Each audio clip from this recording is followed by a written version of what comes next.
তো 21 তারিখ,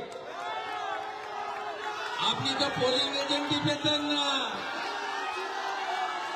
আপনাকে যিনি গাছে তুলেছিলেন মাননীয় ভাইপো,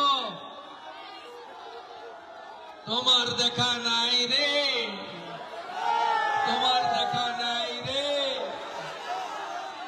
ভাইপো বাবুর দেখা নাই। তাই পুষ্পা বলেছিল ঝুঁকেগা নেহি। পুষ্পা আজকে বলছে আমি পগার পার, আমি নির্বাচনে লড়ছি না।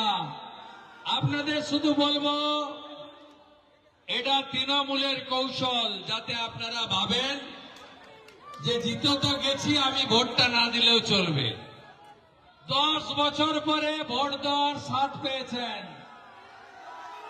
100% ভোট চাই, 3 নম্বর বোতাম টেপা চাই, পদ্ম ফুলে ভোট চাই।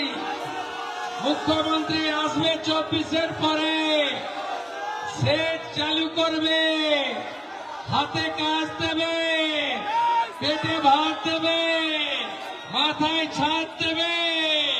ফলটাকে নতুন করে দেবাংশুর নেতৃত্বে সাজিয়ে দেব আমরা।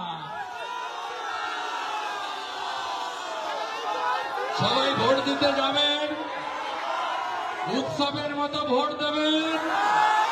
1 লক্ষ ভোটে দেবাংশু জিতবে। জয় জয়।